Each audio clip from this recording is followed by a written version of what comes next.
बढ़ गई है।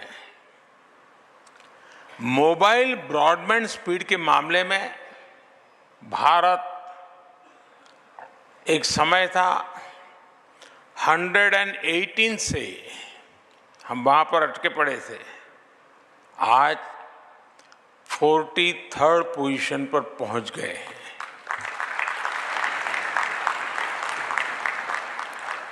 हम न सिर्फ भारत में तेजी से 5G का विस्तार कर रहे हैं, बल्कि 6G के क्षेत्र में भी लीडर बनने की दिशा में बढ़ रहे हैं। हमारे यहाँ 2G के समय क्या हुआ था, शायद नई पीढ़ी को पता नहीं होगा, लेकिन मैं इसका वर्णन नहीं करूंगा, वरना शायद मीडिया वाले उसी बात को पकड़ेंगे और किसी चीज को बताएंगे नहीं।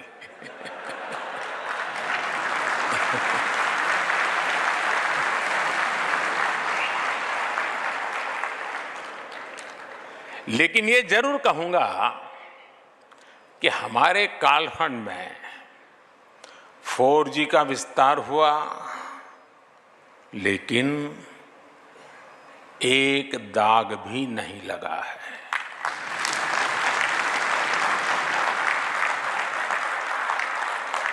मुझे विश्वास है कब 6G में भारत दुनिया को लीड करेगा।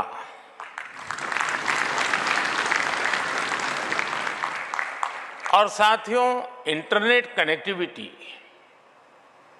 और स्पीड में सुधार सिर्फ रैंकिंग और नंबर से ही नहीं होते। इंटरनेट कनेक्टिविटी और स्पीड में सुधार ईज ऑफ लिविंग को भी बढ़ा देते हैं। जब इंटरनेट स्पीड बढ़ती है तो स्टूडेंट को अपने टीचर से ऑनलाइन कनेक्ट होने में और आसानी हो जाती है। जब इंटरनेट स्पीड बढ़ती है तो अपने डॉक्टर से टेलीमेडिसिन के लिए कनेक्ट करते वक्त मरीज को सीमलेस एक्सपीरियंस होता है। जब इंटरनेट स्पीड बढ़ती है तो टूरिस्ट को किसी लोकेशन तलाशने के लिए मैप्स का इस्तेमाल करने की परेशानी नहीं आती। जब इंटरनेट स्पीड बढ़ती है तो किसान और आसानी से खेती की नई तकनीक को सीख पाता है, समझ पाता है। कनेक्टिविटी की स्पीड और अवेलेबिलिटी सोशल और इकोनॉमिक दोनों ही रूप से बड़ा परिवर्तन करते हैं। साथियों, हम हर क्षेत्र में पावर ऑफ डेमोक्रेटाइजेशन पर विश्वास करते हैं। भारत में विकास का लाभ हर वर्ग, हर क्षेत्र तक पहुंचे। भारत में संसाधनों का सभी को लाभ मिले, सभी को सम्मानजनक जीवन मिले और सभी तक टेक्नोलॉजी का फायदा पहुंचे। इस दिशा में हम तेजी से काम कर रहे हैं और मेरे लिए यही सबसे बड़ा सामाजिक न्याय है। नागरिकों के लिए access to capital, access to resources and access to technology हमारी सरकार की प्राथमिकता है।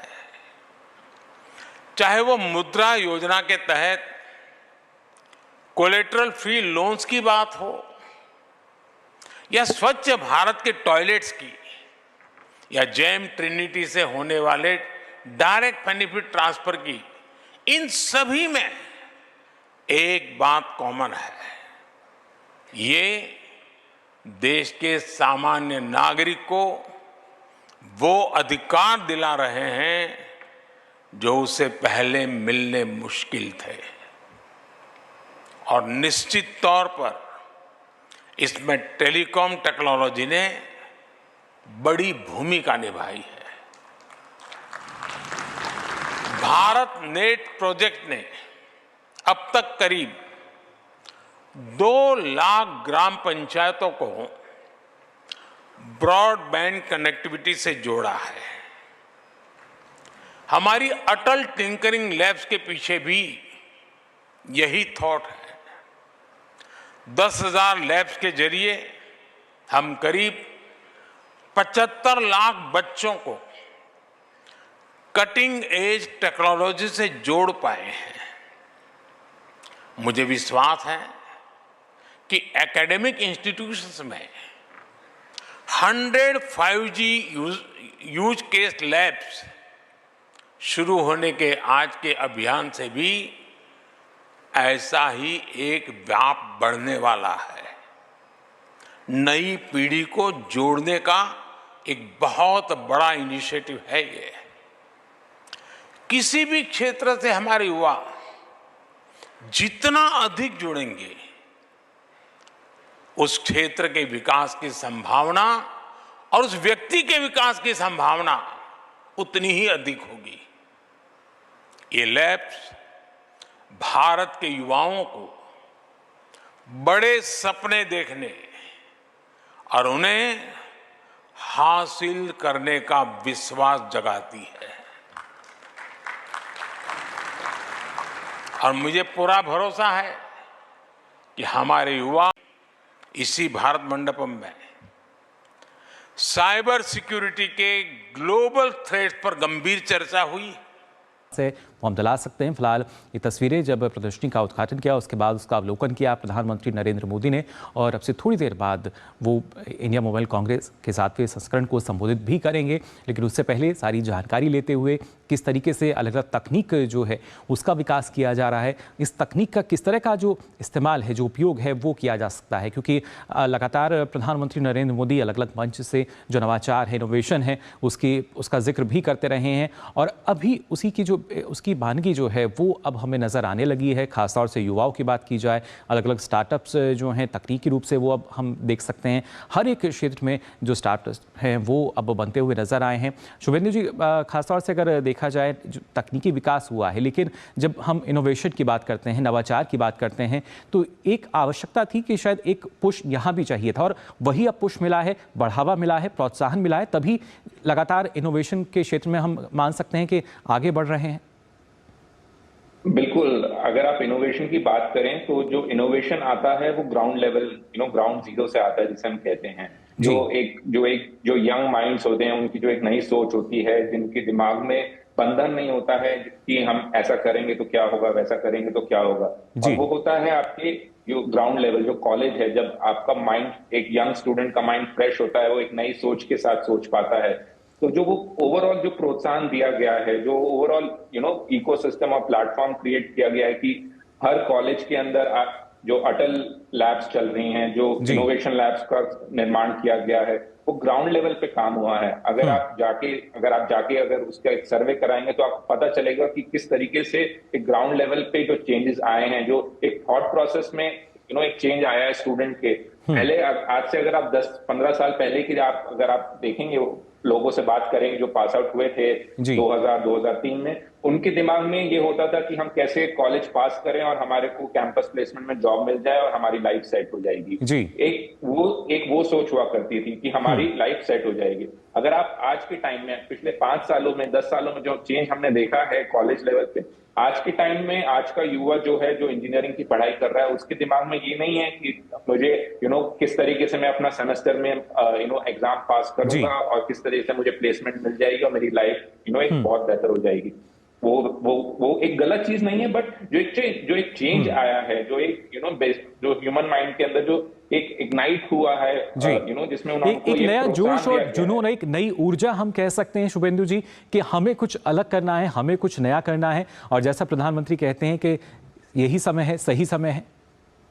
बिल्कुल, तो वो जो एक स्पार्क जो होता है, वो प्रधानमंत्री ने यंग माइंड को एक कॉन्फिडेंस दिया है कि आप किसी से कम नहीं है, आप भी बड़ा सोच सकते हैं, आप भी बड़ी चीजें कर सकते हैं। और वही हमें आज की डेट में देखने को मिल रहा है। जो इनोवेशन, जो जितने हम पेटेंट्स आज की डेट में फाइल कर रहे हैं, 5G का स्पेस हो, AI का स्पेस हो, इंडिया का जो पेटेंट को पुश किया गया है, जो उसमें पॉलिसी चेंजेस आए हैं कि अगर आप एक स्टार्टअप हैं, आप पेटेंट अप्लाई करते हैं तो आपकी उसकी पूरी फीस माफ होगी, जो उसके आपको ईयरली फाइल करना होता है वो उसकी फीस माफ होगी। तो ये कहीं ना कहीं एक कॉन्फिडेंस देता है यंग माइंड के अंदर कि हाँ मैं भी कर सकता हूँ और मैं मैं भी चीजें क्रिएट कर सकता हूँ, मैं भी जो नई टेक्नोलॉजी है उनको उनमें काम कर सकता हूँ, उनमें और एडवांसमेंट ला सकता हूँ। तो जी। ये ओवरऑल इकोसिस्टम को जो उन्होंने एक पूरा प्रोत्साहन दिया है, कॉन्फिडेंस दिया है, काबिल तारीफ है। जी, और खासतौर से शुभेंदु जी, क्योंकि जब हम बात करते हैं कि जब आईटी हब की बात की जा रही है या तकनीकी रूप से किस तरीके से हम लगातार आगे बढ़ रहे हैं, या जैसा आपने कहा कि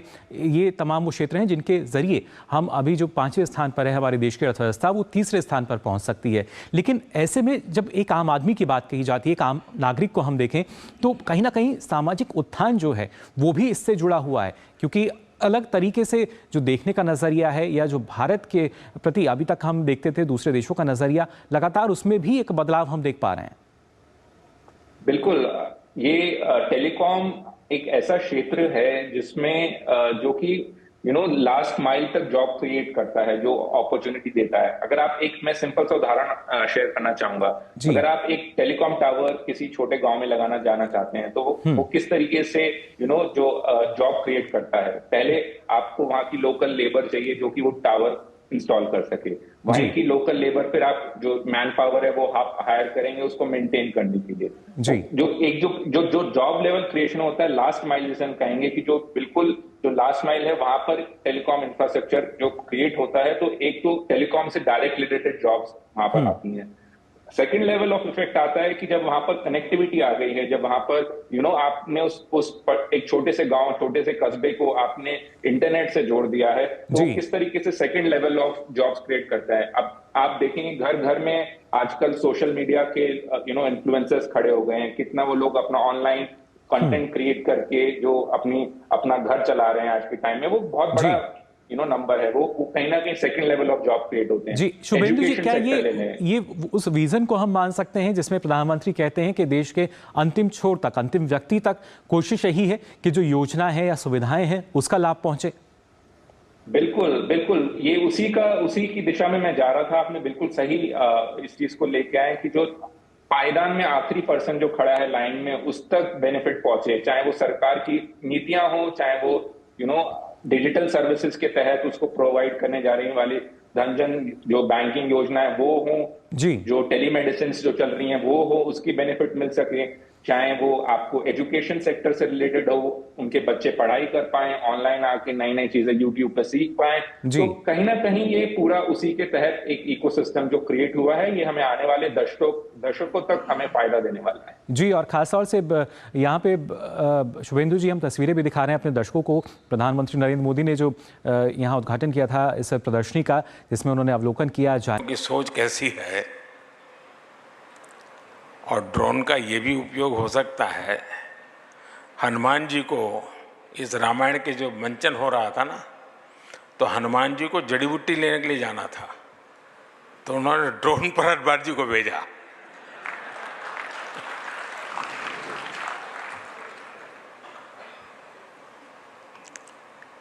इसलिए ये अभियान हमारे नौजवानों में इनोवेशन कल्चर को बढ़ावा देने की दिशा में एक स्वागत योग्य कदम है।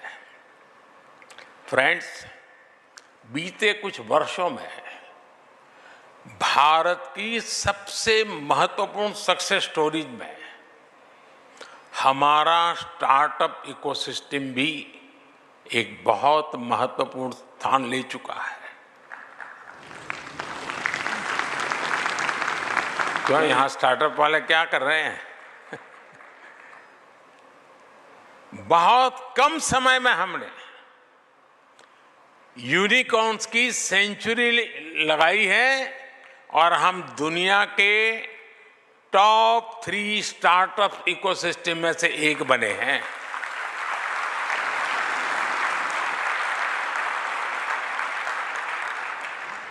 2014 में हमारे पास, मैं 2014 क्यों कह रहा हूं पता है ना? वो तारीख नहीं है, एक बदलाव है।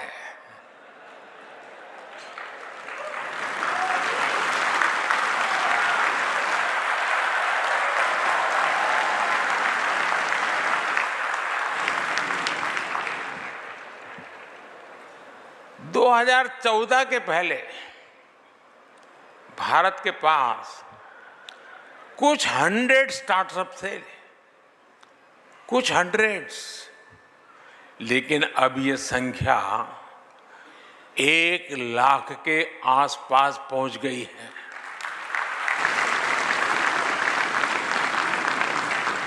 ये भी बेहद अच्छा है कि स्टार्टअप को मेंटर और एनकरेज करने के लिए इंडिया मोबाइल कांग्रेस ने एस्पायर प्रोग्राम की शुरुआत की है। मुझे विश्वास है कि आपका ये कदम भारत के युवाओं की बहुत मदद करेगा। लेकिन साथियों, इस पड़ाव पर हमें ये भी याद रखना होगा कि हम कितना दूर आए हैं और इतना दूर किन परिस्थितियों के बाद आए हैं। आप 10-12 साल पहले के मोबाइल फोन्स को याद करिए। तब आउटडेटेड फोन की स्क्रीन घड़ी घड़ी हैंग हो जाती थी। ऐसा ही होता था ना? जरा बताइए ना। चाहे आप स्क्रीन को कितना भी स्वाइप कर लें, चाहे जितने भी बटन दबा लें, असर कुछ होता ही नहीं था। बराबर है ना? और ऐसी ही स्थिति उस समय सरकार की भी थी।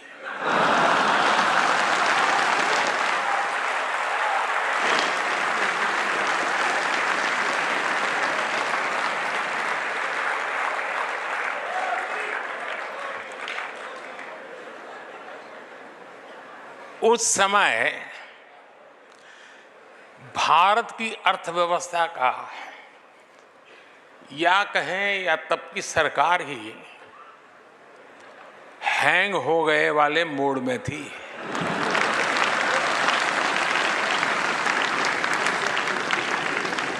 और हालत तो इतना बिगड़ चुका था, रीस्टार्ट करने से कोई फायदा नहीं था। बैटरी चार्ज करने से भी फायदा नहीं था, बैटरी बदलने से भी फायदा नहीं था। 2014 में लोगों ने ऐसे आउटडेटेड फोन को छोड़ दिया और अब हमें